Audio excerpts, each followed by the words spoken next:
বয়স এখন ৭০-এর কাছাকাছি। জীবনে অনেক কিছু দেখেছি, কিন্তু একটা ঘটনা আছে যেটা কথা মনে পড়লে আজও গভীর রাতে ঘুম ভেঙে যায়। ঘটনাটা আমাদের গ্রামের আর একজন ছেলেকে নিয়ে। তার নাম ছিল নানু।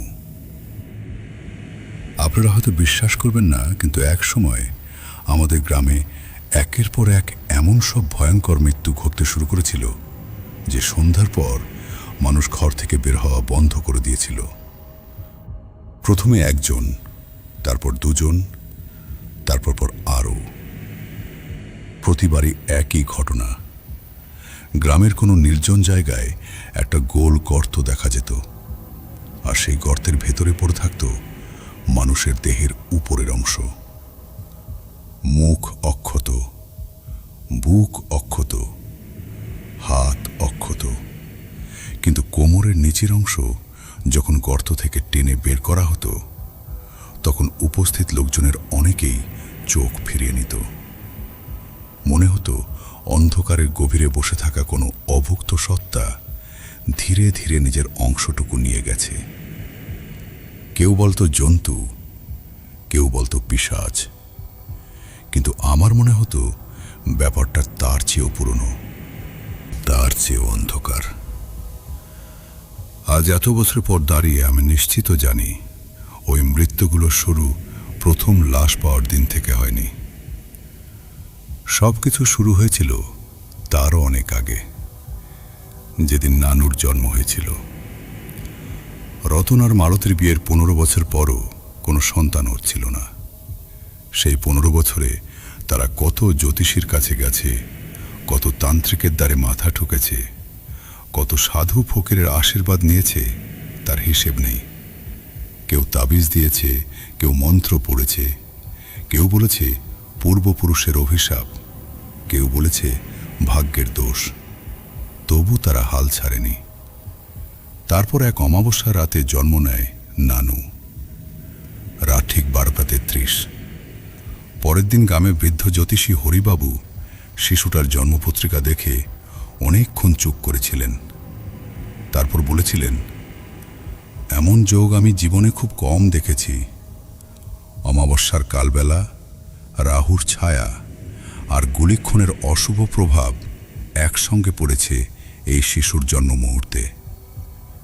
এরপর তিনি আর কিছু বলেননি, কিন্তু তার চোখের ভয়টা আমি আজও ভুলতে পারিনি। তখন অবশ্য কেউ কথাগুলো গুরুত্ব দেয়নি, কারণ 15 বছরের অপেক্ষার পর সন্তান পেয়েছে রতন। কিন্তু আজ বুঝি সেদিন হয়তো শুধু একটা শিশু জন্মায়নি, সেদিন হয়তো কোনো পুরনো ক্ষুধার জন্য একটা নতুন বাহক জন্মেছিল। তখন অবশ্য আমরা এসব কিছুই জানতাম না। নানু বড় হতে লাগলো অন্য সব বাচ্চাদের মতোই, অন্তত প্রথম দিকে তাই মনে হতো। কিন্তু হামাগুড়ি দিতে শেখার পর থেকেই তার একটা অদ্ভুত অভ্যাস দেখা গেল। সে মাটি খুঁড়ত, যেখানে নরম মাটি পেত সেখানেই বসে পড়ত। আঙুল দিয়ে, কাঠি দিয়ে, ভাঙা চামচ দিয়ে, যা পেত তাই দিয়ে গোল গোল গর্ত খুঁড়ত। অন্য বাচ্চারা কাচের গুড়ি খেলত, গাছে চড়ত, পুকুরে ঝাঁপ দিত। নানু শুধু মাটি খুঁড়ত। প্রথমে সবাই ভেবেছিল এটা একটা বাচ্চা সুলভ নেশা, কিন্তু বছর কেটে গেলেও অভ্যাসটা গেল না, বরং আরও বাড়তে লাগলো। একদিন আমি নিজেই তাকে জিজ্ঞেস করেছিলাম, কি খুঁজিস তুই? নানু মাটির দিকে তাকিয়ে হেসেছিল, তারপর বলেছিল, চুপ, ওরা নিচে ঘুমোচ্ছে। আমি অবাক হয়েছিলাম। এর কিছুদিন পর একটা ঘটনা পুরো গ্রামকে অস্বস্তিতে ফেলে দিল। রতনের দিন রেগে গিয়ে নানুর খোঁড়া একটা গর্ত মাটি দিয়ে পুরো ভরাট করে দিল। আমি তখন সেখানেই ছিলাম, নিজের চোখে দেখেছিলাম গর্তটা বন্ধ হয়ে গেছে। কিন্তু পরদিন সকালে দেখা গেল গর্তটা আবার খুলে গেছে, আর চারপাশের কাদায় ছড়িয়ে আছে অসংখ্য ছোট ছোট আঙুলের ছাপ, যেন রাতভর নিচ থেকে কেউ ওপরে ওঠার চেষ্টা করেছে। সেদিন প্রথমবার গ্রামের মানুষ নানুকে দেখে ভয় পেয়েছিল। তারপর শুরু হলো সেই মৃত্যুগুলো। প্রথমে একজন বৃদ্ধ, তারপর এক রাখাল, তারপর এক স্কুল ছাত্র, একটার পর একটা। প্রতিবারই কোনো না কোনো নির্জন জায়গায় একটা গোল গর্ত পাওয়া যেত, আর গর্তের ভেতরে পড়ে থাকত দেহের উপরের অংশ। যখন বাকিটা টেনে বের করা হতো, তখন উপস্থিত লোকজনের মুখ সাদা হয়ে যেত। কেউ বেশিক্ষণ তাকিয়ে থাকতে পারত না। মনে হতো যেন কোনো অদৃশ্য ভোজ শেষ হয়েছে মাত্র। 1 বছরের মধ্যে 17 জন মানুষ মারা গেল। আর তখন একটা জিনিস সবাই খেয়াল করল, যে জায়গায় পরদিন লাশ পাওয়া যেত, তার আগের দিন নানুকে সেই জায়গার আশেপাশে গর্ত খুঁড়তে দেখা যেত। তখনও কেউ তাকে খুনি ভাবেনি, কারণ নানুর চোখে কোনো হিংস্রতা ছিল না। বরং মনে হতো সে যেন কারো নির্দেশ পালন করছে, যেন তাকে একটা কাজ দেওয়া হয়েছে, আর সে শুধু সেই কাজটাই করে যাচ্ছে। সত্যিটা আমি জানতে পেরেছিলাম নানুর 16 বছর বয়সে। সেটা ছিল এক বর্ষার রাত। আকাশে চাঁদ ছিল না, শুধু কালো মেঘ আর অবিরাম বৃষ্টি। আমি আর আরও 3 জন তাকে অনুসরণ করছিলাম। নানু একটা পুরনো কোদাল কাঁধে নিয়ে গ্রামের শেষ মাথার বাঁশঝাড়ের দিকে যাচ্ছিল। তার হাঁটার ভঙ্গিটা অদ্ভুত ছিল। মনে হচ্ছিল সে পথ চেনে না, বরং কেউ যেন তাকে ডেকে নিয়ে যাচ্ছে। আমরা দূর থেকে পিছু নিয়েছিলাম। বাঁশঝাড়ের একদম মাঝখানে গিয়ে সে থামল, তারপর খোঁড়া শুরু করল। বৃষ্টিতে ভিজে নরম হয়ে যাওয়া মাটিতে কোদাল পড়ার শব্দ চারদিকে ছড়িয়ে পড়ছিল। ঠক ঠক ঠক। শব্দগুলো শুনতে শুনতে হঠাৎ আমার মনে হলো আরেকটা শব্দ ভেসে আসছে, একই তালে, কিন্তু নিচ থেকে। যেন মাটির গভীরে কেউ একই ছন্দে পাল্টা আঘাত করছে। ঠক ঠক ঠক। আমার পাশের লোকটা কাপা গলায় বলল, তুই শুনছিস? আমি উত্তর দিতে পারিনি, কারণ তখন আমিও শুনছিলাম। প্রায় 1 ঘন্টা খোঁড়ার পর নানু কোদালটা ফেলে দিল। তারপর ধীরে ধীরে হাঁটু গেড়ে বসল, মাথা নিচু করল আর ফিসফিস করে বলল, আমি নিয়ে এসেছি। কথাটা শেষ হতেই চারপাশের সব শব্দ থেমে গেল। বৃষ্টি, ঝিঁঝি পোকার ডাক, বাঁশপাতার শব্দ, সব। মনে হচ্ছিল পুরো পৃথিবী শ্বাস আটকে আছে। তারপর গর্তের ভেতর থেকে একটা দীর্ঘ শ্বাসের শব্দ ভেসে এলো, এত গভীর, এত ভারী, যেন বহু শতাব্দী ধরে মাটির নিচে বন্দি কিছু প্রথমবার বাতাস পাচ্ছে।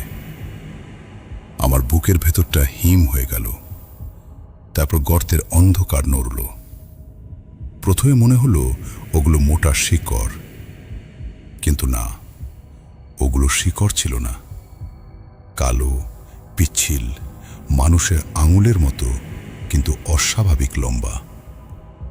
একটা নয়, দুটো নয়, ডজন ডজন। ধীরে ধীরে ওপরে উঠছিল, আর তাদের নখগুলো মাটিতে ঘষা লাগার সঙ্গে সঙ্গে একটা কড়মড়ের শব্দ হচ্ছিল, যেন পুরনো কফিনের ঢাকনা খুলছে। হঠাৎ একটা বিদ্যুৎ চমকালো।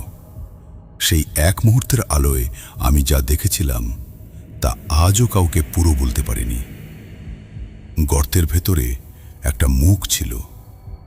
না, মুখ নয়, মুখের মতো কিছু, অন্ধকারের চেয়েও কালো, কিন্তু তার ভেতরে সারি সারি ধারালো দাঁত, আর সেগুলো নড়ছিল, যেন ক্ষুধায় কাঁপছে।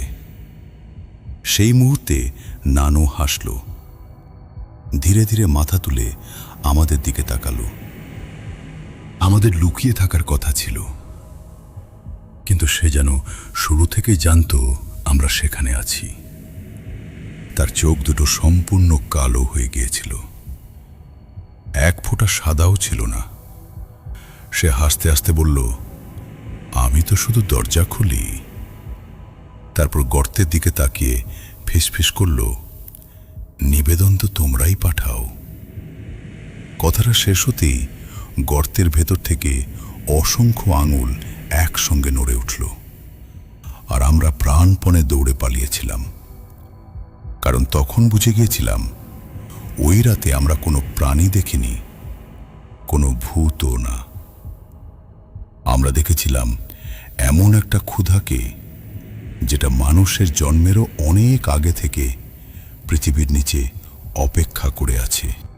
পরদিন সকালে গ্রামবাসীদের নিয়ে সেখানে ফিরে গিয়েছিলাম, কিন্তু কিছুই ছিল না। নানু মেয়ে, গর্ত নেই, কোনো চিহ্ন নেই, শুধু ভেজা কাদার উপর আঁকা ছিল একটা অদ্ভুত প্রতীক। পরে গ্রামের পুরনো পুঁথিতে সেই চিহ্নের উল্লেখ পেয়েছিলাম।